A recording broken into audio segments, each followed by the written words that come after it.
right, here we are, 98 Ranger. This is my personal vehicle. I just picked this thing up not too long ago. I don't even think it's been a month. The truck was sitting for, I think it was like 5 or 6 years this thing was sitting for. My neighbor had it, it was sitting, he knew I needed a truck, and I did a little bit of work for him, work something out, and give me the truck to pay me for the labor. We drug it over here, I went through everything, hit the key, nothing happened, didn't hear a fuel pump,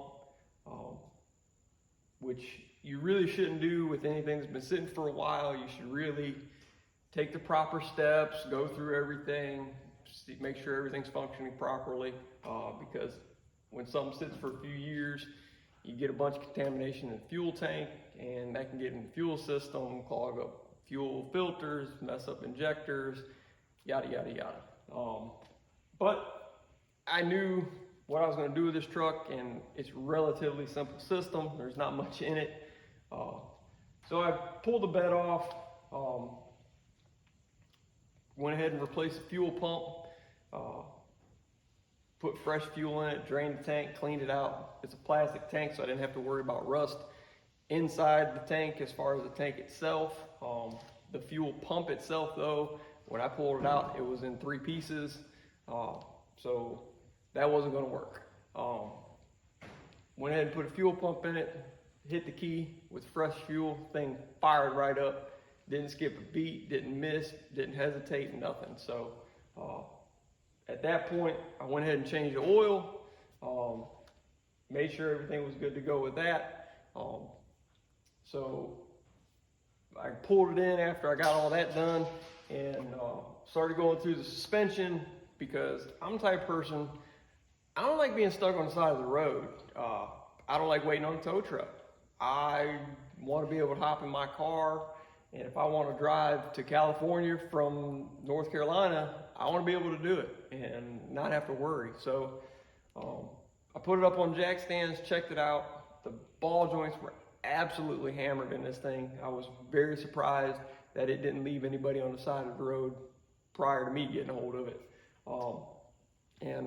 I went ahead, ordered up control arms, complete with bushings and ball joints.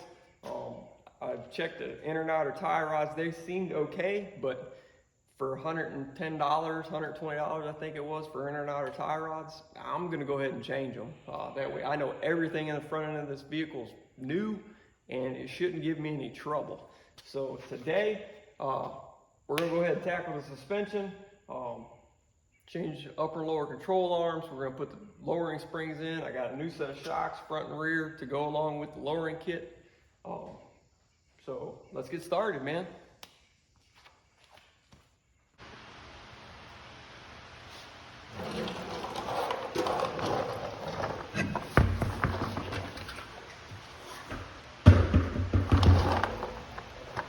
One thing you gotta learn, penetrating oil. It is your friend, use it. Anything that's been sitting for a while, put a little squirt of stuff on it, get them bolts, that may be seized up, give them a little bit of extra lubricant coming off. It'll save you so much headache in the future, trust me. So we're changing the whole control arm. We're changing the lower control arm.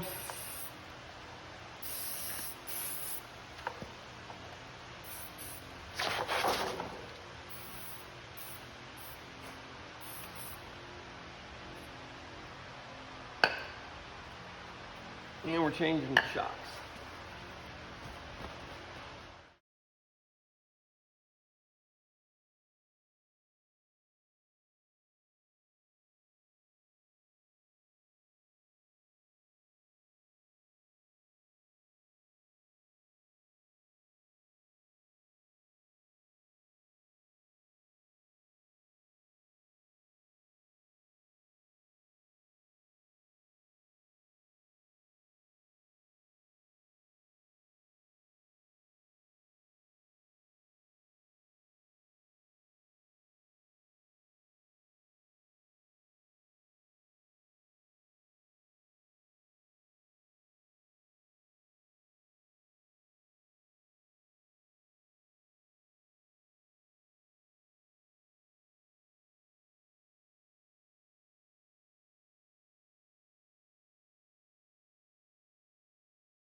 Don't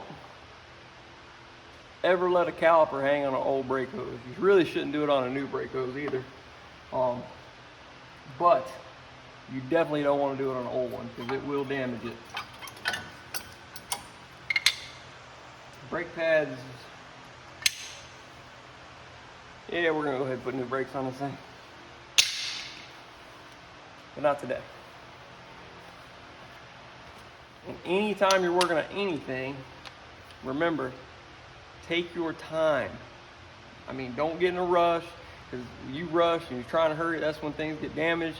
You overlook things, and it can leave you on the side of the road or get you hurt or get somebody else hurt. So always take your time.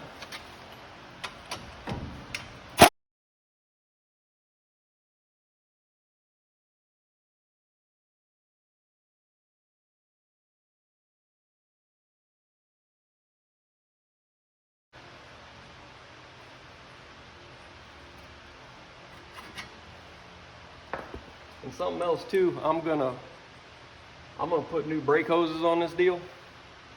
So if that caliper falls down and that hose stretches, it doesn't bother me any because I'm gonna put a new one. Again, I don't like walking.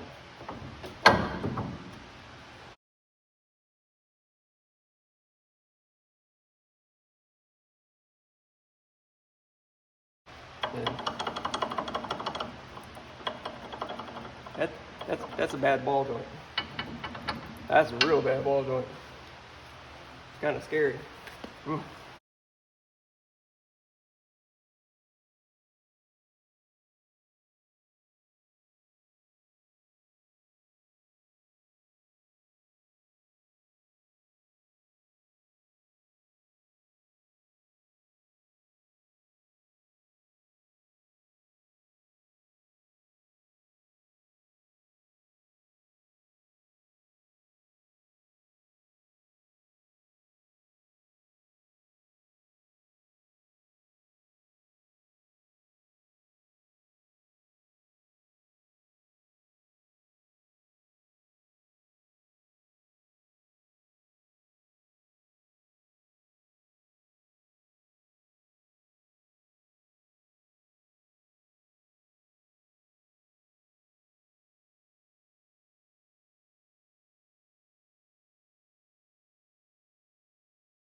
That's one out.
That's two.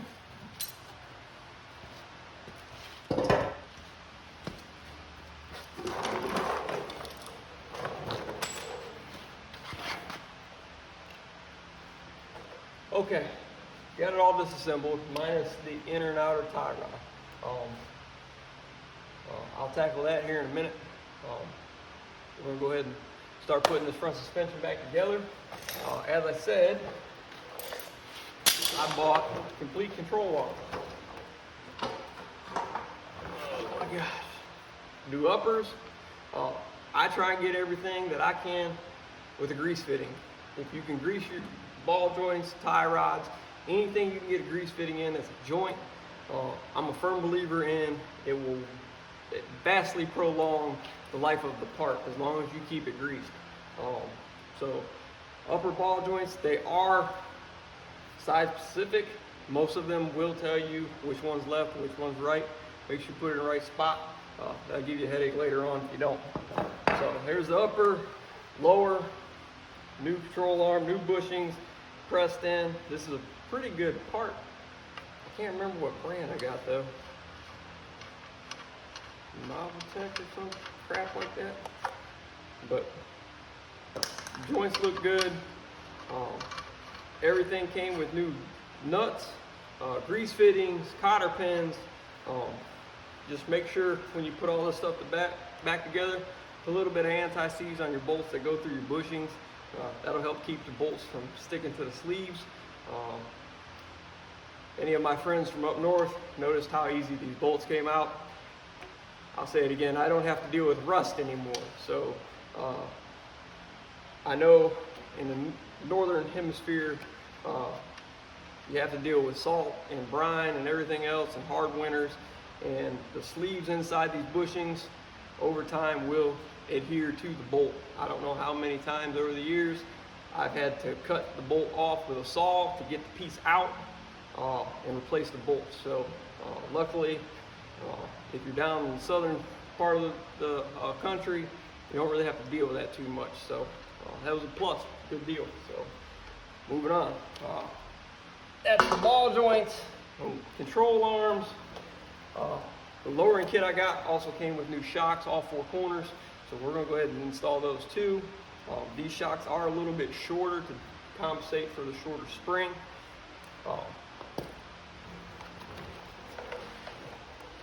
And we got new 2-inch drop coils. They will be significantly shorter.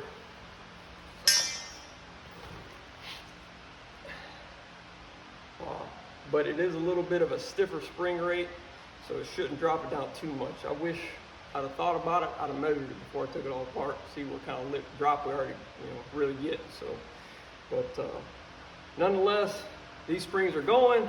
These are going in. So let's get back at it. Anti-seize. This stuff will be your enemy or your friend. I say enemy because generally anytime you use this, it winds up all over you. I don't know how, I don't know why, but that's just the way it happens.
Also, when you're tightening these, anytime you're putting a control arm back in, Don't tighten it hanging down like that. You want these things to be tightened at where it's going to be sitting at ride height. So uh, I'm not in the optimal situation to be able to set it down on the ground, get underneath it and tighten it up.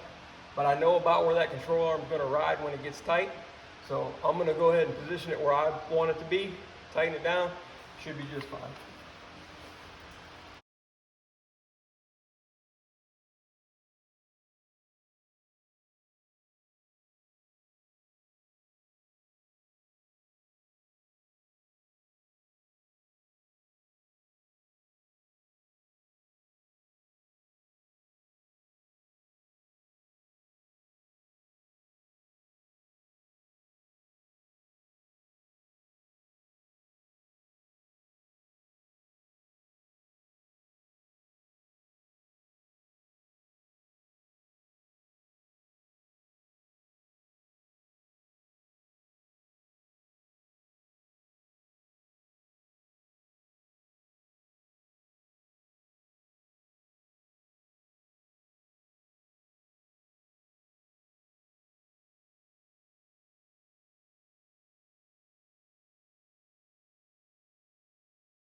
Generally, when you're dealing with an aftermarket shock, uh, it'll come with whatever inserts or universal inserts with the kit.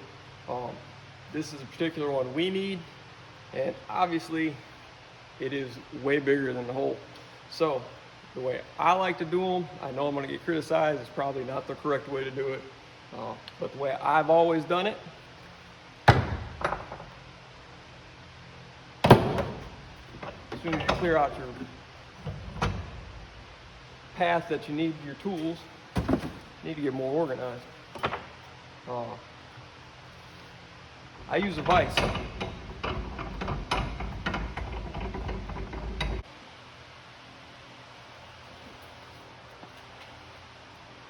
You got your insert.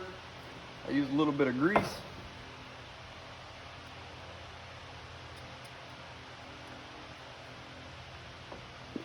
Put a little bit of grease on the rubber and the shock.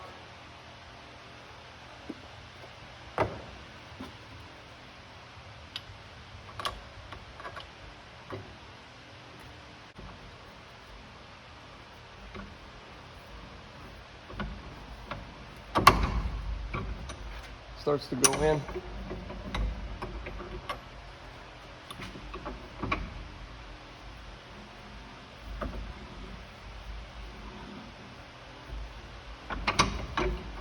And then you'll get to where it's hitting the other side, get a socket.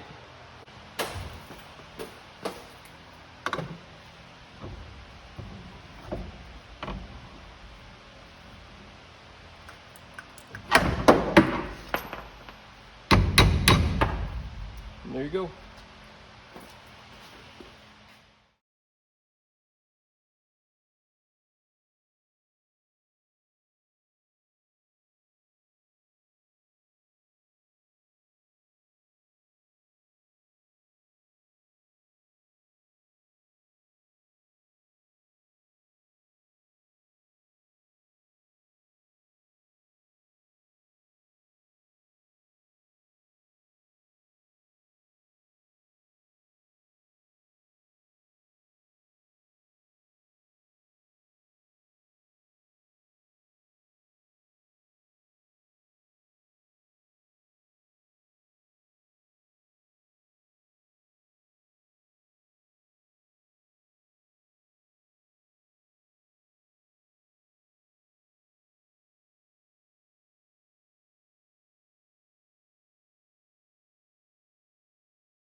Yes, I'm going to put new brakes on it.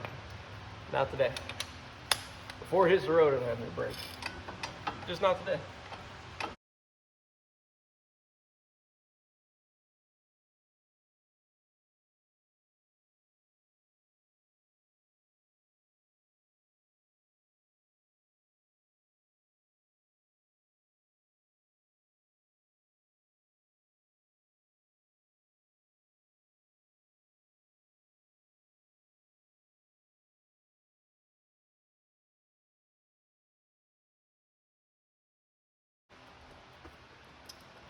And that's pretty much it for control arms and springs and shocks, man.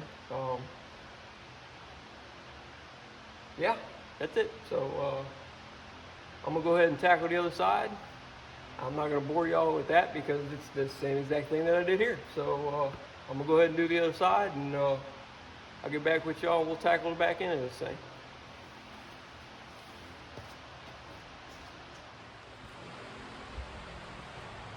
All right, so I got the other side done. I wasn't thinking. I went ahead and just did the inner and outer tie rods because I was in the zone, man, and I was going. So went ahead and got them done. Let's see here. Check them out. They're in just the way they're supposed to be. Make sure when you're changing your outer tie rods, always count how many turns when you take these off, so you put them back the same position. In this case, we're lowering this vehicle. It's going to affect the toe some, so I went ahead and screwed them in an extra 2 turns, kind of get us close to where we need to be. It's probably going to be close, but we might have to tow her in just a little bit more, just enough to get us to the alignment shop, get the final alignment done.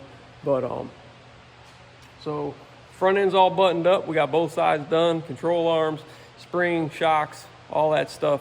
So we're gonna go ahead and move around to the back and start tackling that. We've got a flip kit for the rear and some adjustable shackles, so we can try and get either the 3 or 4 inch drop in the rear we're trying to get.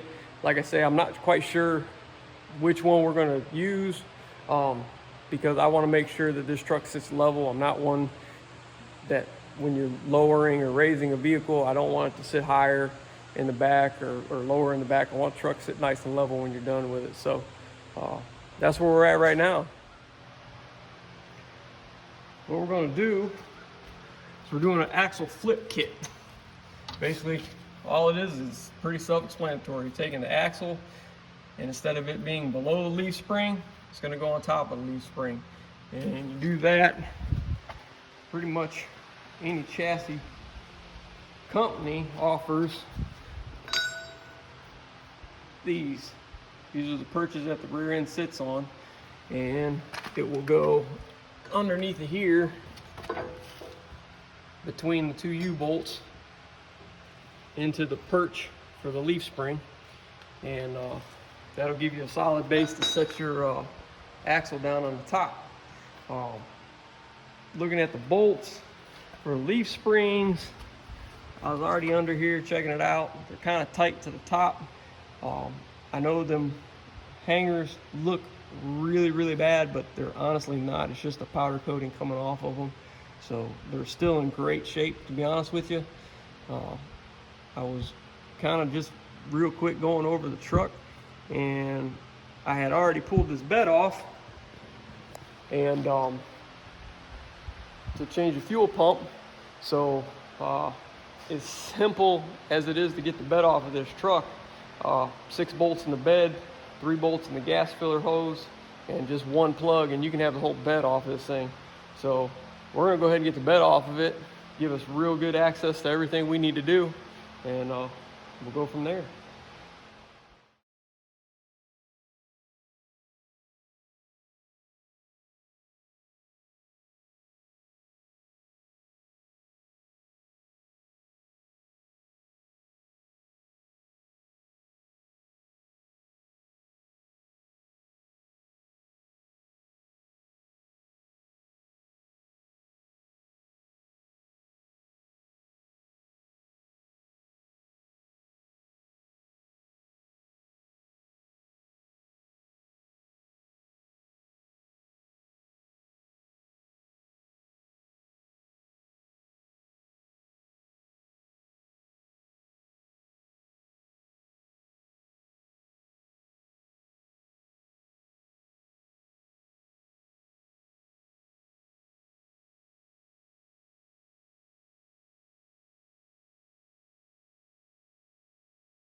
All right, got the bed bolts out. Now it's time to get the filler tube unhooked. And it's just these 3 7mm bolts inside the filler door.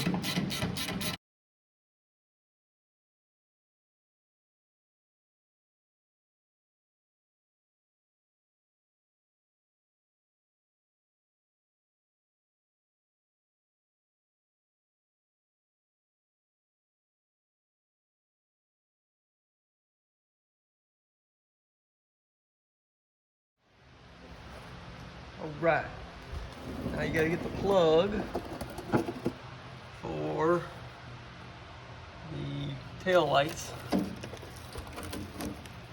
that's it right there.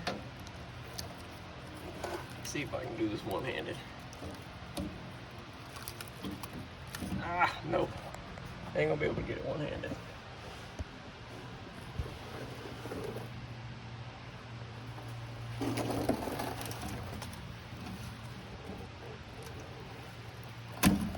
Here we go. I think what I'm gonna wind up doing is using some straps and use my cherry picker, and I'm gonna pull it off that way and get it up and out of the way. So let's see what happens.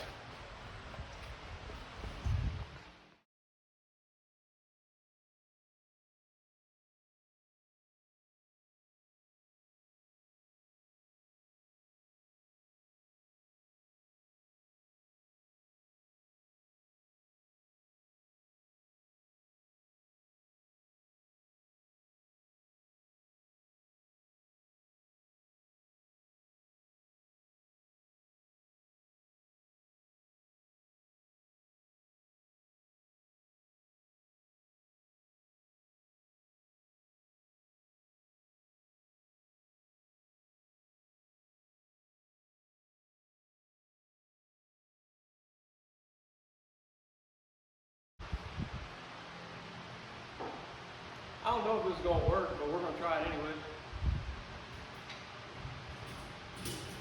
What's the worst gonna happen?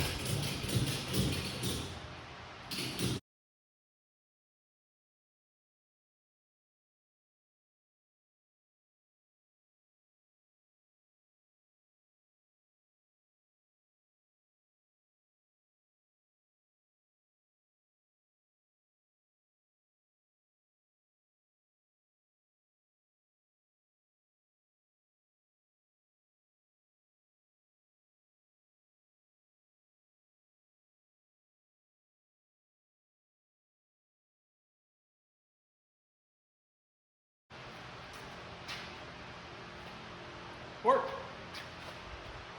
Good deal. Okay, now that the bed's off, I can focus on getting these rear leaf springs unbolted, or the rear of the leaf springs unbolted. And we need to get the U-bolts on the rear end cleaned up so I can spray some lube on them, get them busted loose. Everything underneath of it looks not too bad, so shouldn't be too hard.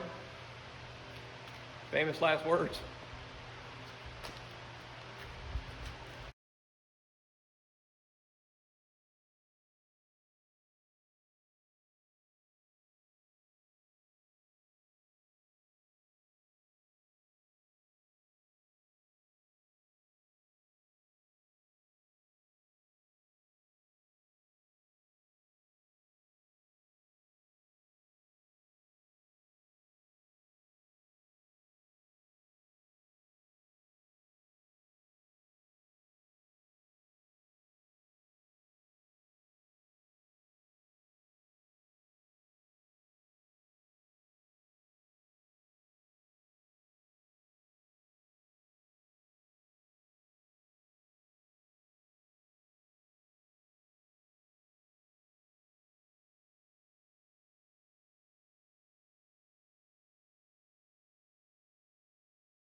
It's hot.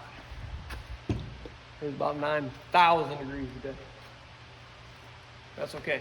I'll take the heat over northern, eastern Ohio winters any day.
I'd say that's a problem.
Something you gotta do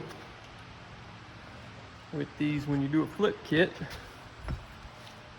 is that little hole right there goes in the pin on your leaf spring to keep it centered on the axle. Now, sometimes you can get lucky and that hole will go right over top of the bolt. We ain't that lucky this time. So what we gotta do is get a C-clamp, clamp the spring together, loosen the bolt, flip it over, run it in from this side on top of the spring, and run the nut on the bottom side. So we'll get after that.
So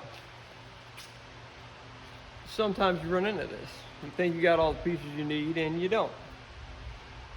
This is the bushing that goes through leaf spring. And she's a little wore out. So what's gonna happen for today? We're done for the day. It's Sunday.